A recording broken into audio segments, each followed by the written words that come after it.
Hello,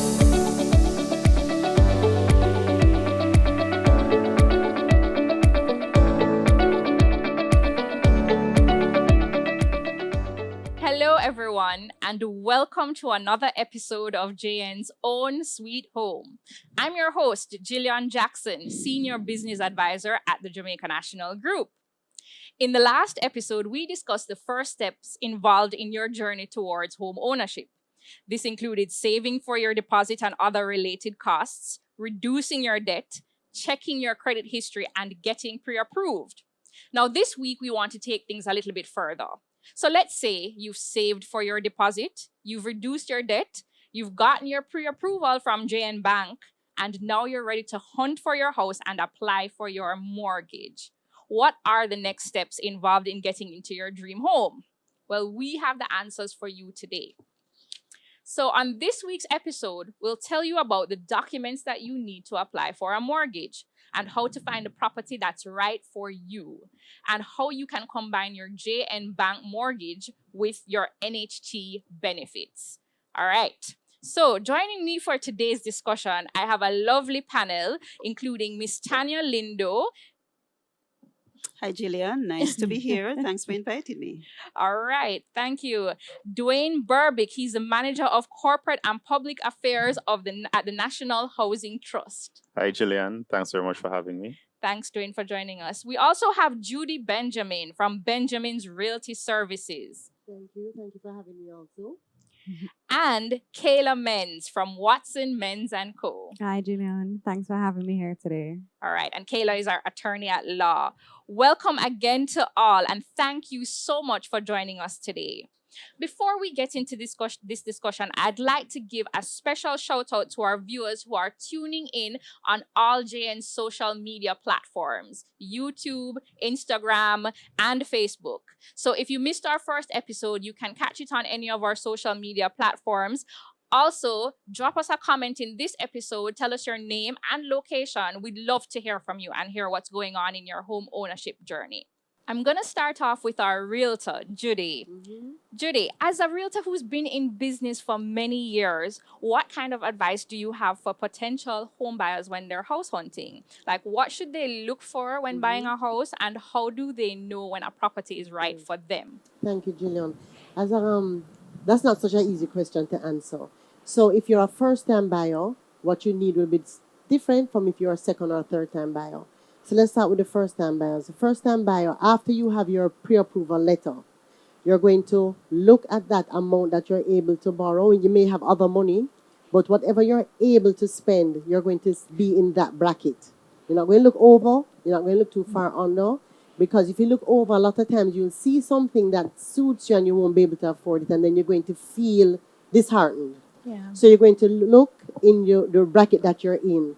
You have to decide what neighborhood that you want. If you're going to be near to school or to work or so on, you have to decide if you want an apartment, a townhouse, or a single family home, depending on what your needs are. So let us say you're a first-time buyer, but you have an old parent living with you. Right. To get a 3-story townhouse may not be the best thing because of the mobility of the parents. So there are some things that you have to look at, you have to consider. But generally, you're going to look at what you can afford.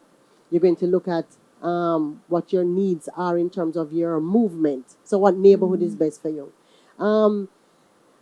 Prices are stuffed, are high, and I don't want to preempt, but you may not be able to find your perfect property that first time. So you're saying all of us can't move into Cherry Gardens the first time? All of us can't move into what we think is the best neighborhood, you know? Right. So you have to start where your money, where your affordability can take you. So I'm just suggesting that you don't get so stuck in the dream property for the whole first-time buyer, but you're going to buy a practical property, something that you can afford, something that you can travel to and from, you can get transportation to and from, and something that you can maybe sell when you're ready to step to the next level. Right. You sell it, get some equity, and move on. So I think that you just need to look at location, what you can buy. What you can buy is the most important thing. Very, very solid advice, Yeah. Judy. So can you tell us about some of the existing properties and developments that are on the market and some upcoming ones we can look for? Well, that also depends on what you can purchase. Right. But you know that we have that corridor of Old Harbor. We do have Yes. some developments coming up there. So if you're a first-time home buyer, you may have to look in that neighborhood, depending on what you can afford. Those of you who are in Kingston, you see a lot of A lot. construction, and they are for sale. There are signs outside that you can call or stop at the development.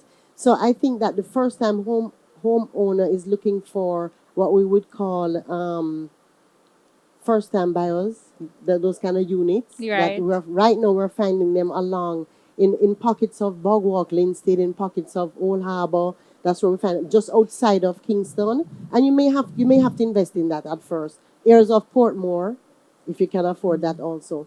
And then we have the Kingston, we have the high rises that are popping up all over the place that you For can sure. also look at.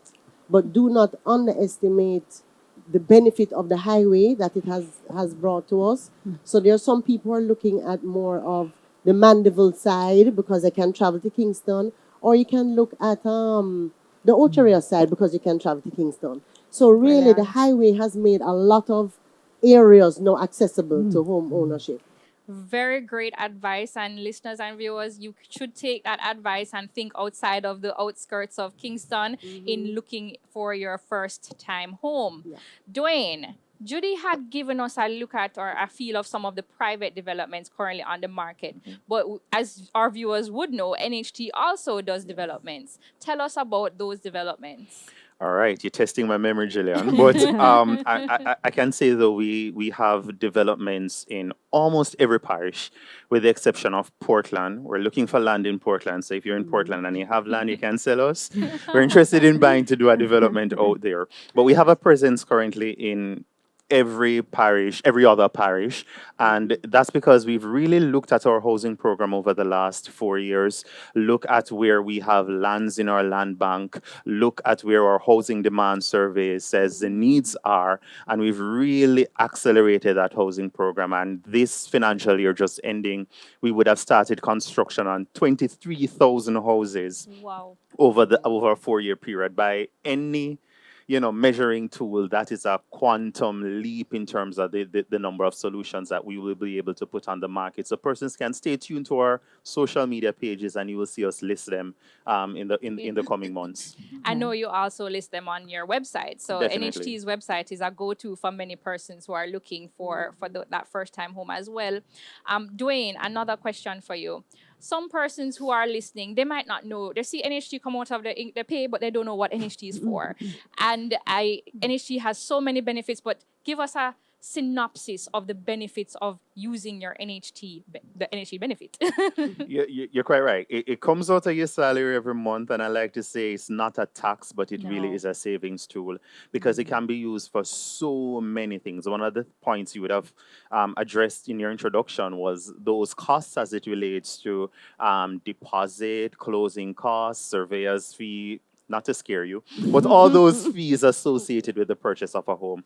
And those refunds, those deductions that you see come out of your pay on a monthly basis, they really add up. And when you're purchasing a house, the NHT makes them available to you to Right. offset some of those costs. Generally, we refund contributions year at a time. However, if you're buying, we make even those contributions that are not yet due for a refund available to you ahead of time to offset some of those costs. So that's one of the big benefits that we have. Generally, we have low interest rates. We're happy to be having this conversation at a time when we can speak about 0% mortgages. And the truth is, of our 500 and odd thousand NHT contributors, majority of them, close to 300,000, actually access a mortgage through us at 0% interest rate. So I didn't know that. there's also that benefit. When it comes to NHT developments, we have 100% financing up to a maximum of $15 million, subject to affordability, of course. And for our lowest income earners, we have home grants of up to $2.5 million of free money. I mean, who gives away free money? The NHT. Yeah. And that really is just to top up whatever loan amount that you would ordinarily qualify for. You get that grant to go along with it. I could go on. You want me to go further? Well, I want you to tell us a little bit more about how to apply for an NHT mortgage first. Sure.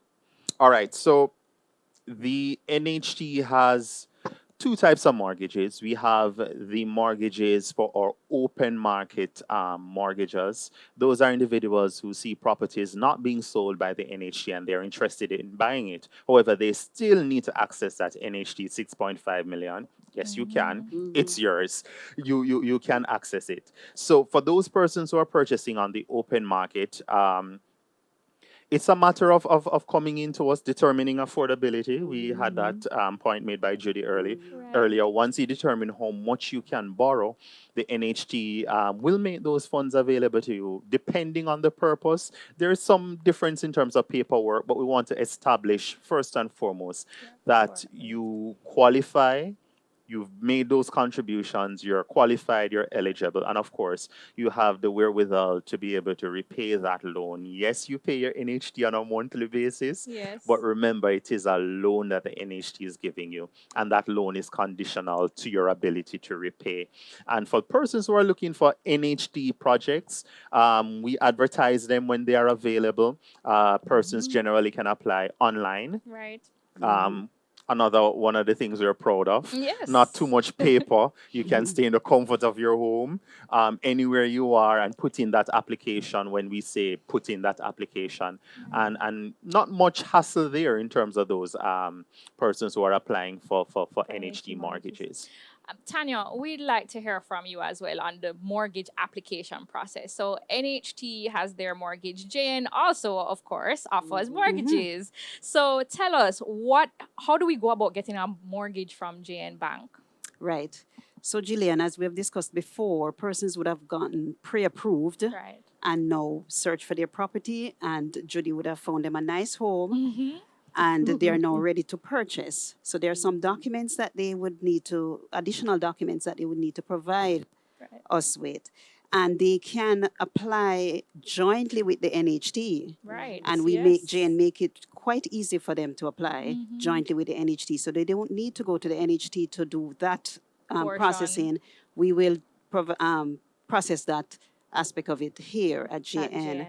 And they just need to provide us with their NHT contribution letter, their birth certificate, their NIS card, along with the other documents that they would have provided previously, and we can process that. And then, in addition to that, they would provide documents pertaining to the property that they're purchasing. So they would provide a signed sale agreement, valuation report, the surveyor's ID report, up-to-date property tax certificate, and they take all of those documents to us for us to peruse.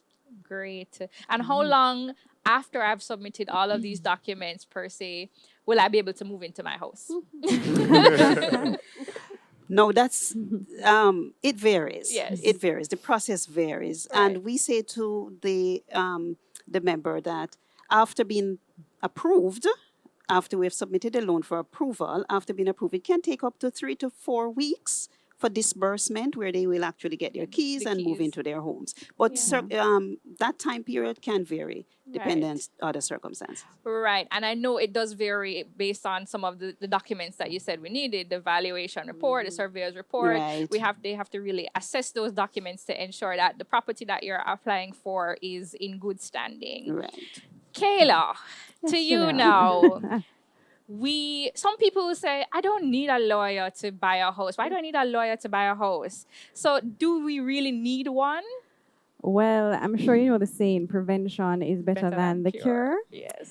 So an attorney's role in a sale transaction. Of course, you come to an attorney after you would have met with your realtor, after you've gotten your pre-approval letter from the mortgage company, and sometimes it's just NHT that might be the mortgage G in this situation. An attorney is really here to look out for that purchaser's interest. Particularly when you have a sale, there's going to be something that we call an agreement for sale, which is a sale contract. That sale contract is going to govern all of the terms and conditions of this sale transaction. We have the purchase price. You know, it may have been agreed upon with the realtor that we're paying $10 million for our property, but then when we see the sale agreement, you see 15 all of a sudden, you know? It's very important that you give these documents to your attorney along with the information that, look, this is the agreement I'm getting into. Please ensure that all of this is in writing. No, the sale agreement also covers things such as the time frame in which you want the sale to be completed. Right. No, usually it will depend. If it's a mortgage sale, for example, we tend to expand that time or extend that time because you're going to need a little bit of time to get the valuation report, the surveyor's identification report. Sometimes you need to pay up the property taxes and so forth. You need to have enough time to be able to comply with the terms and the conditions in that sale contract. One important thing in an agreement for sale is the description of the property. Now, for example, if you're buying a new development and you said, I want to buy apartment number 10 on the top floor, and when you look at the document, is a ground floor corner studio. You know, sometimes these things are an error. Sometimes it may be a miscommunication. But it's important to have an attorney to guide you on that process because so many mistakes can be made along the way. And at the end of the day, it's going to cost your client, you know? Right. So it's important to know those things. As well, attorneys are useful in doing some research on your behalf. So if you're not buying a new development, you're buying a house. An attorney is good at doing that research. The title, for example, are there any existing mortgages on that title? Are there any caveats, you know, which would prevent that a transfer of that title to you? We are here to do that research on your behalf as well. But there's so many things. We can also help you to get a hold of a valuation report or a surveyor's ID report. We can also liaise with the mortgage company or NHT on your behalf just to make the process easier, simpler, and just to keep it smooth, you know? Yes, definitely. I know several persons who have purchased a home in the past have had invaluable experiences with their lawyer guiding them through, me being one of them. So thanks for all the lawyers out there helping persons to purchase a home and to do so in a smoother fashion. One thing I know it's a touchy topic when it comes to home ownership, the cost. What will it cost? What does getting a mortgage cost? So Dwayne and Tanya, I'll let you guys chip in and let our viewers know what it costs. Well, there are a number of costs that the purchaser has to consider when they're thinking about buying their home.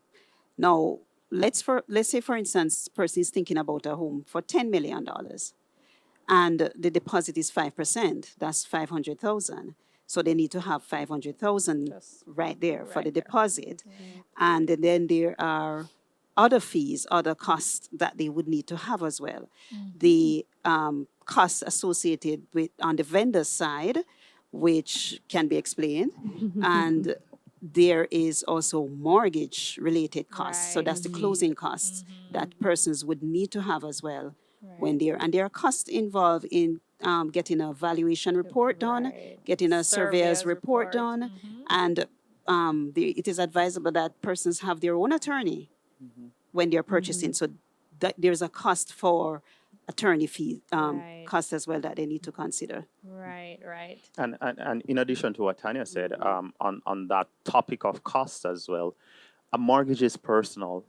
So what Tanya is able to get is not the same Jillian will be able to get. And it's not the same for Dwayne or Kayla or Judy. And so individuals need to remember that it's based on your particular circumstances. So too often we see the friends and the co-workers who buy the Cherry Gardens property, you know, but you know more than me. I want a Cherry Gardens property too. But the reality is, you know, that affordability is just not there. And there is that, I see the conversation about the cost of real estate, you know, in Jamaica. And the truth is, it's going up, which is even more so the reason why we have to come to the mortgage process a little bit more prepared. So we understand that there are going to be fees. You need to pay Kayla. Yes. Don't forget Julie. No, but we're paid by the person who's selling. Yes. You know, generally. But what I wanted to add also is that your realtor can also give you an idea of what you're going to spend. So after we look at the cost of the house and all the mortgage costs and your value and half of the sale agreement costs and all those things. So when you're in that, when you're going out with a realtor and you say, boy, I have $10 million, they're going to say, okay, you have 10, but we have to have 10 plus. Yes. Right. Yes. Depending on what you're buying. And as a guide to Judy, we can say whatever the purchase price of the property is, you can look at having at least 15 to 20% of that Yes. to cover these related Exactly. costs. Because there are a Very lot of little costs, that they Yes. may not think of. Yes. Right, have to have. exactly. 15 to 20% is a good guideline. So whatever the cost is for purchasing that piece of land or that house, 15 to 20% in savings put down for costs is a good benchmark. And what this conversation has really highlighted for me is the need to have professionals at your side throughout this process. We have a realtor, we have an attorney, and of course our capable JN Bank representatives to assist you in getting your mortgages.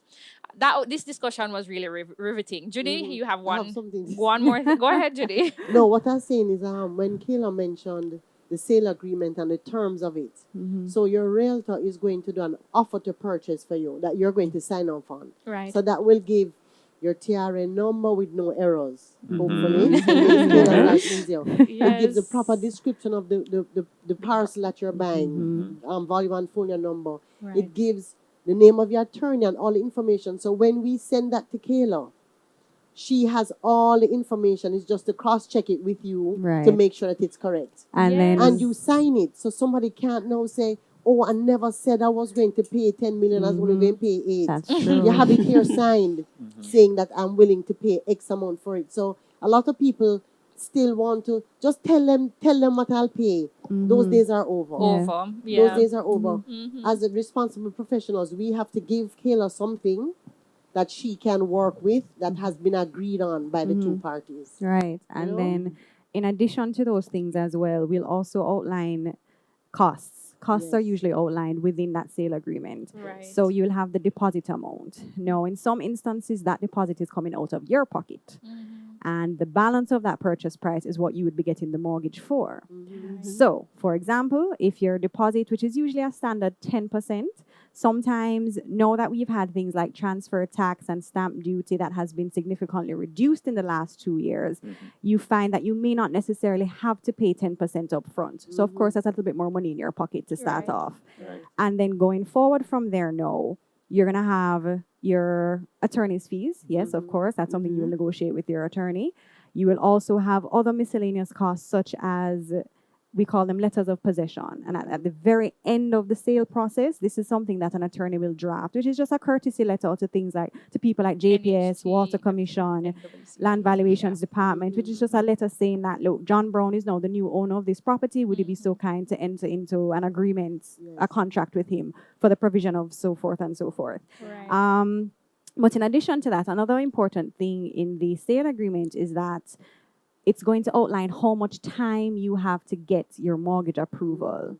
And this, of course, will vary with the extended or the time frame within which you want to complete this sale. So a standard sale might be about 60 to 90 days. If there's a mortgage involved, I would advise 90 to 120 because you never know what delays you might have along the way. Because Right. aside from that valuation report and surveyor's ID that you might get the assistance of your attorney with, you may also need to things, like your job letters and I'm not even sure. Right, and that is why it is And- important for persons to get pre-approved Right. first, so they get that out of the way. And the pre-approval letter, as was mentioned in a previous Right. session, is valid for 3 months. So within that 3 months, You might have to get a new so one. right, Right. and they can speed up the process because we would have already have the job letter and pay slips and all of that. So they Exactly. just come with the documents pertaining to the property, Right.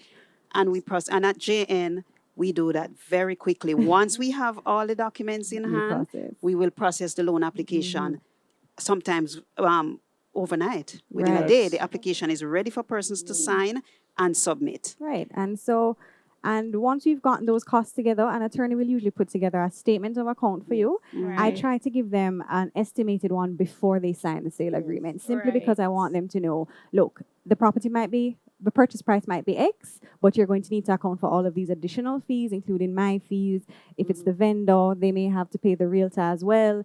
And so at the end of the day, this is your this is your realistic total cost of how much it's going to Yes. cost you to afford this property. So we give a lot of information. Get an attorney, guys. Yes, get an attorney. Very, very, very sage information. I've learned a lot from this discussion. It's been extremely helpful, and I want to thank the members of my expert panel who have provided us with a rich and insightful discussion today. I also want to thank you, our viewers, this evening. We appreciate your company and we encourage you to join us for the next episode of Own Sweet Home by JN.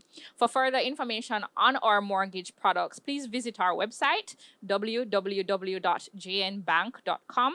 And if you're interested in applying for a mortgage, you may contact us at 888-991-4065 to 6. Take care and stay safe.